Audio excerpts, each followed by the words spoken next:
Politics, Second Edition, by Andrew Heywood. Chapter 1. What's politics? Politics is existing because people disagree. They disagree about how they should live, who should get what, how should power and other resources be distributed, should society be based on cooperation or conflict, and so on.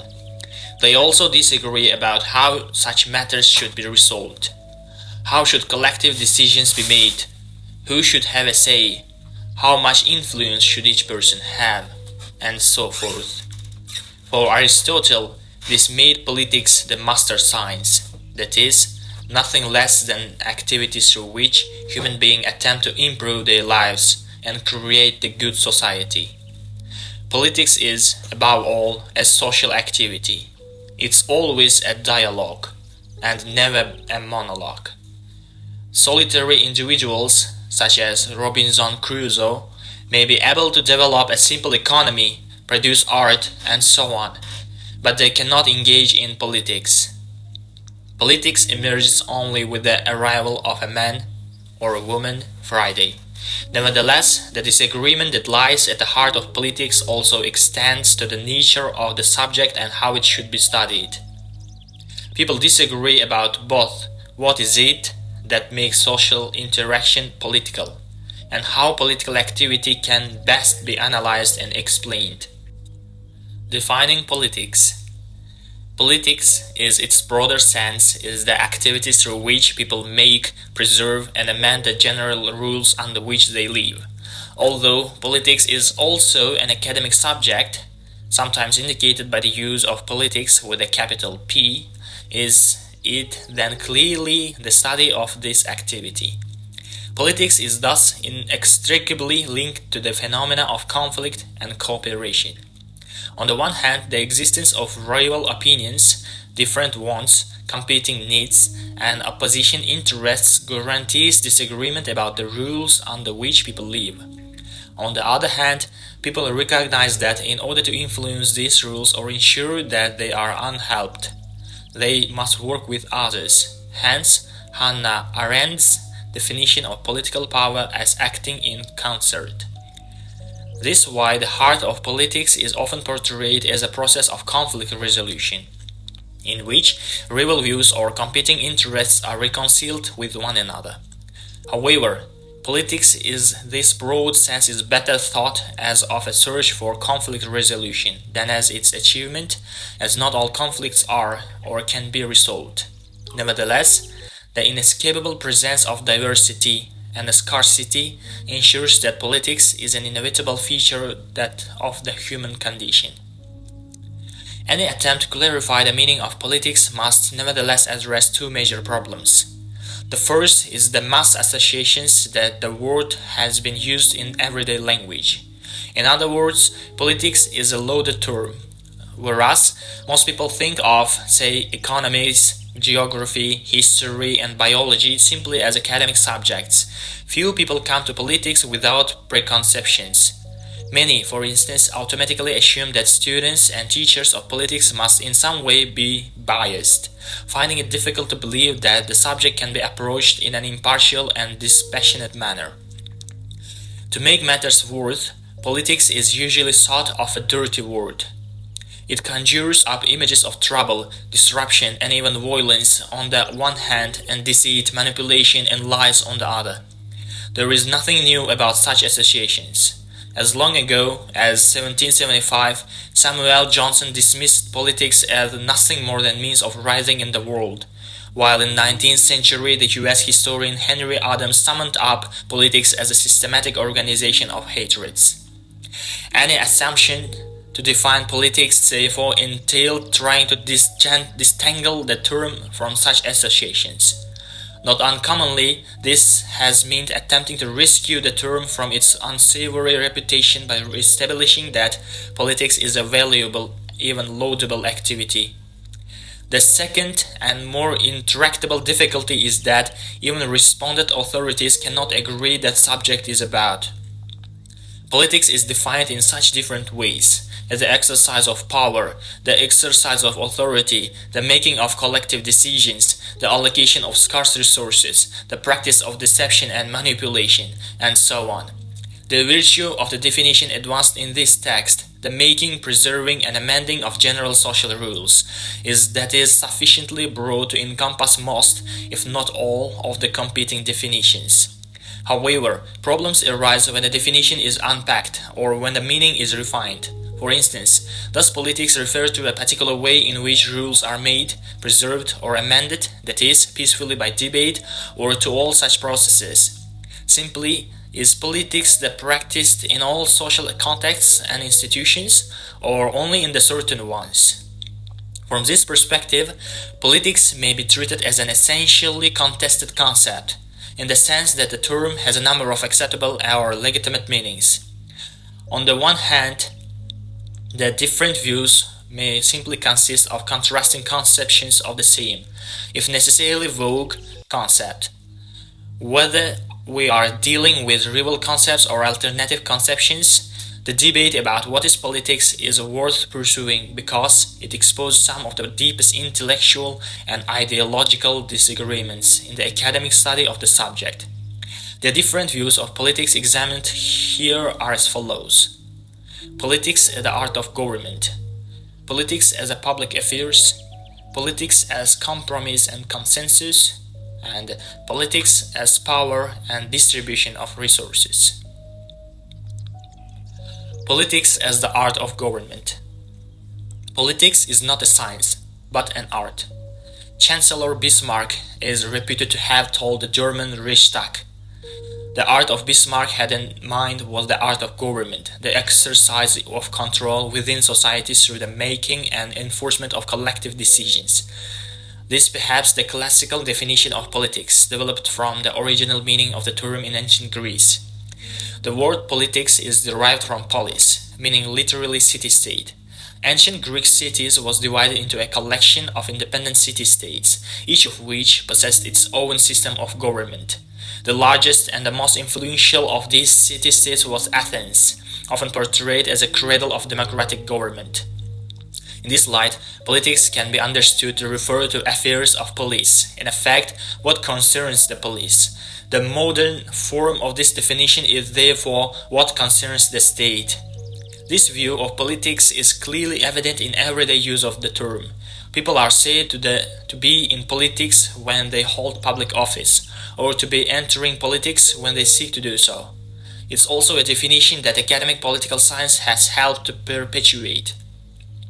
In many ways, the notion that politics amounts to what concerns the state is the traditional view of the discipline, reflected in the tendency for academic study to focus upon the personnel and machinery of government. To study politics is in a sense to study government, and more broadly to study the exercise of authority. This view is advanced in the writings of influential US political scientist David Easton, who defined politics as an authoritative allocation of values. By this, he meant that politics encompasses the various processes through which government responds to pressure from the larger society, in particular by allocating benefits, rewards, or penalties. Authoritative values are therefore ones that are widely accepted in society and are considered binding by the mass of citizens. In this view, politics is associated with policy, that is, with formal or authoritative decisions that establish a plan of action for the community. However, what is striking about this definition is that it offers a highly restricted view of politics. Politics is what takes place within a polity, a system of social organization centered upon the machinery of government. Politics is therefore practiced in cabinet rooms, legislative chambers, and government departments and the like, and it's engaged by a limited and specific group of people, notably politicians, civil servants, and lobbyists. This means that most people, most institutions, and most social activities can be regarded as being outside politics. Businesses and schools and other educational institutions and community groups, families, and so on are in the sense non-political, because they are not engaged in running the country. By the same token, To portray politics as an essentially state-bound activity is to ignore the increasingly important international or global influences upon modern life, such as impact of transitional technology and multinational cooperation. In this sense, this definition of politics is a hangover from days when the nation-state could still be regarded as an independent actor in world affairs. Moreover, there is a growing recognition that the task of managing complex societies is no longer simply carried out by government but individuals, a wide range of people, public and private sector bodies. This reflected in the idea that government is being replaced by governance. This definition can, however, be narrowed still further. This is evident that the tendency to treat politics as an equivalent of party politics. In other words, the realm of the political is restricted to those state actors who are consciously motivated by ideological beliefs and who seek to advance them through membership of formal organizations such as political party. This is the sense in which politicians are described as political, whereas civil servants are seen as non-political, as long as, of course, they act in a neutral and professional fashion. Similarly, judges are taken to be non-political figures, while they interpret the law impartially and in accordance with the available evidence, but they may be accused of being political if their judgment is influenced by personal preferences or some other form of bias. The link between politics and the affairs of state also helps to explain why negative or pejorative images have so often been attached to politics. This is because in the popular mind, politics is closely associated with the activity of politicians. But brutally, politicians are often seen as power-seeking hypocrites who concern personal ambition behind the rhetoric of public service and ideological conviction.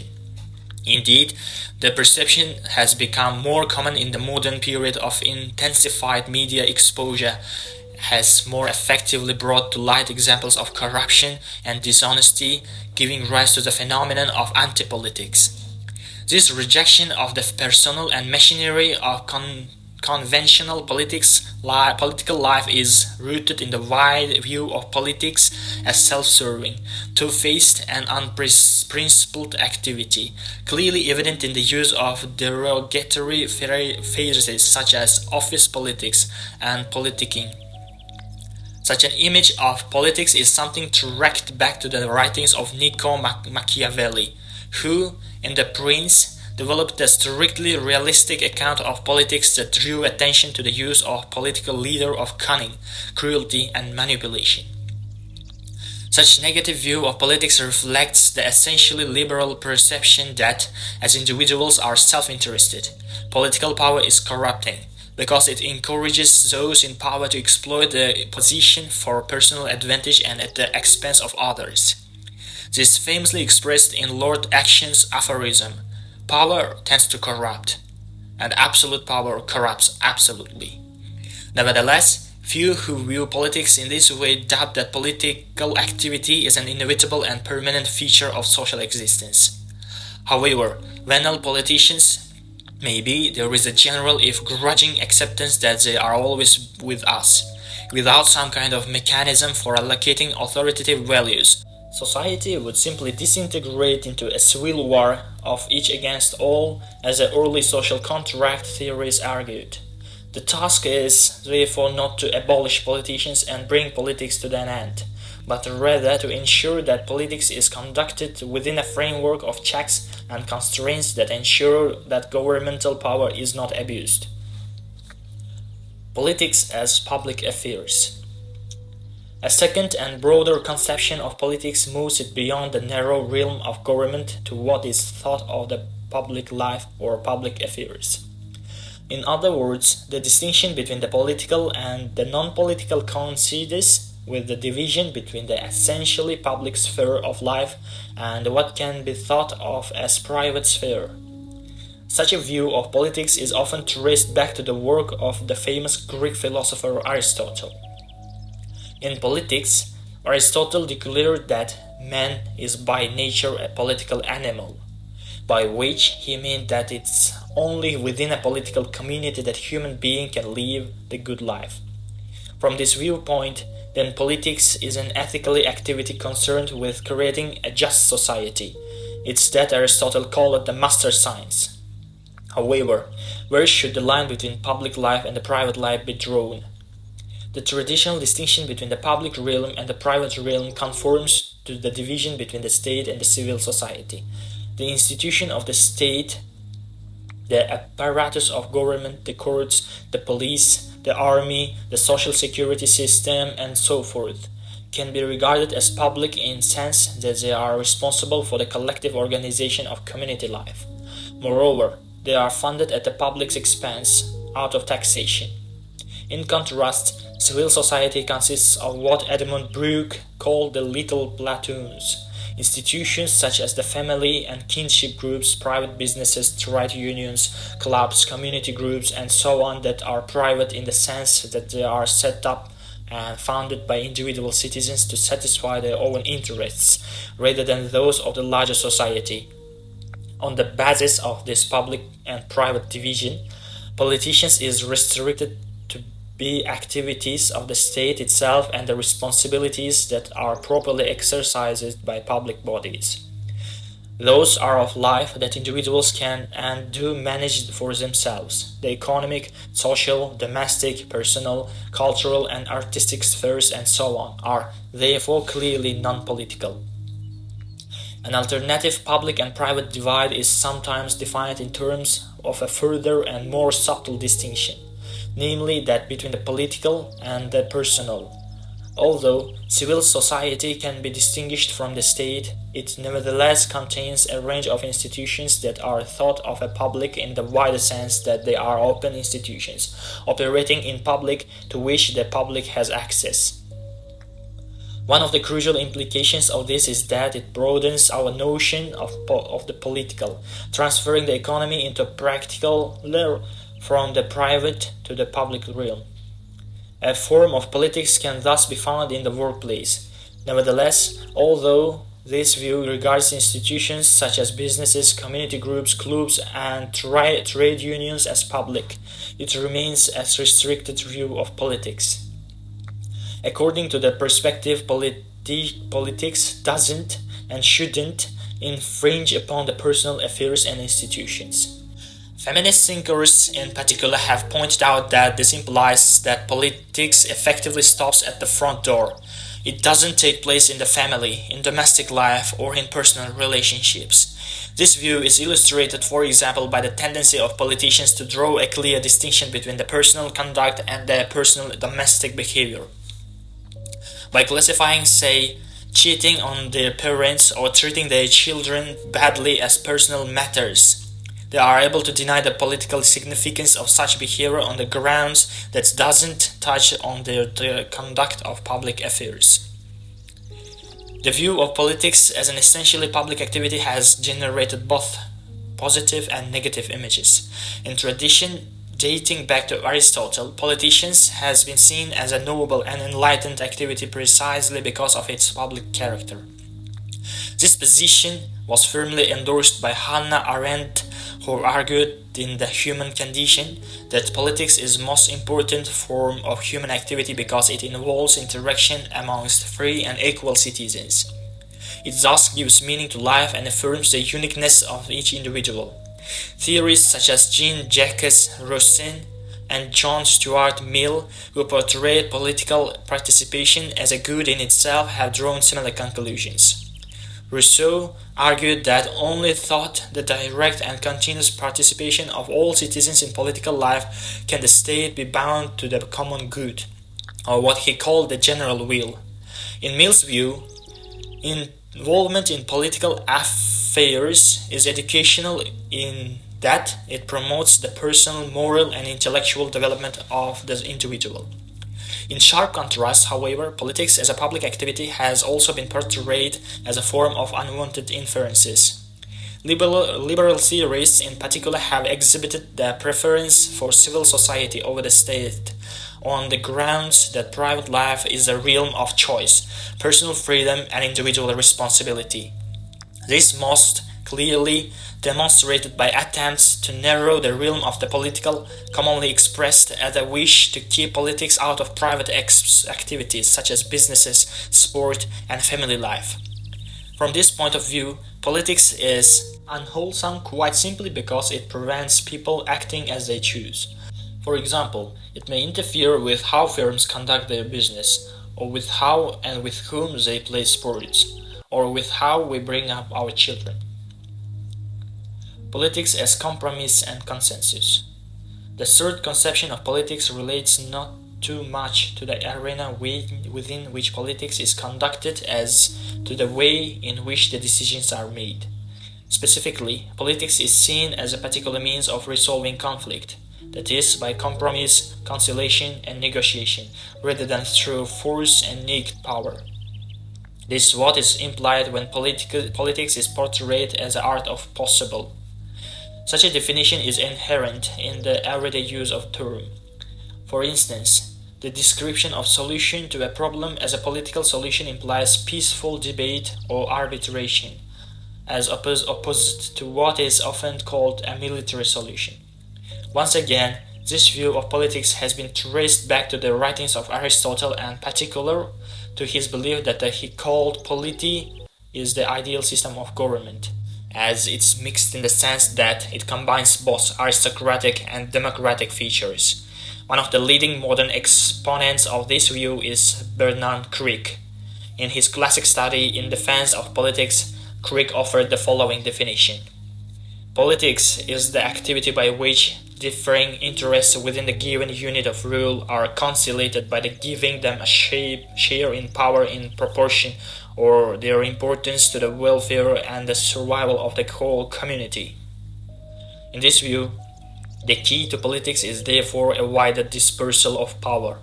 Accepting that conflict is inevitable, Crick argued that when social groups or interests possess power, they must be conciliated. They cannot merely be crushed. This is why he portrayed politics as a solution to the problem of order, which chooses conciliation rather than violence and coercion. Such a view of politics reflects a deep commitment to liberal rationalist principles.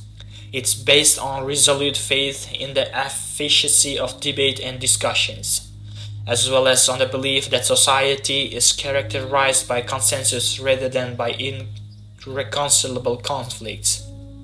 In other words, the disagreements that exist can be resolved without resort to intimidation and violence. Critics, however, point out that Crick's conception of politics is heavily biased towards the form of politics that takes place in Western pluralist democracies. In effect, he equated politics with electoral choice and party competitions. As a result, his model has little to tell about us, say, one-party states or military regimes. This view of politics has an unmistakably positive character.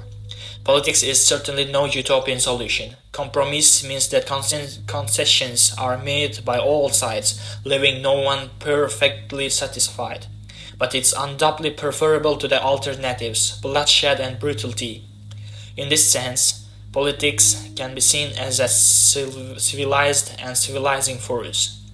People should be encouraged to respect politics as an activity and shouldn't be prepared to engage in political life of their own community.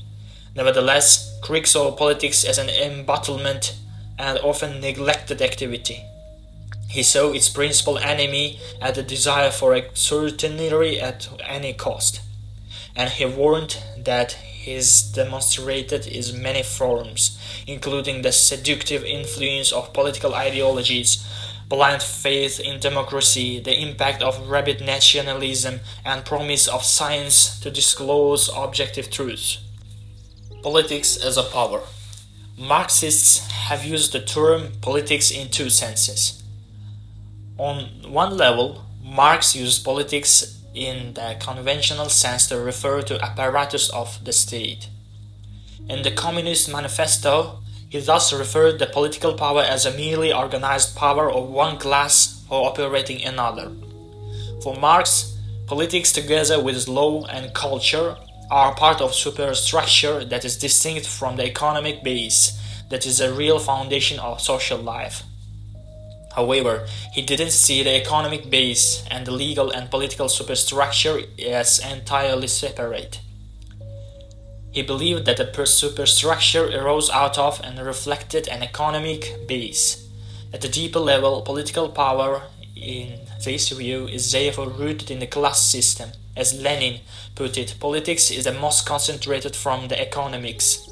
As opposed to believing that politics can be confined to the state and the narrow people's sphere, Marxists can be said to believe that the economic is political. From this perspective, civil society, and characterized as Marxists believe it to be by class struggle, is the very heart of politics. Views such as this portray politics in larger negative terms.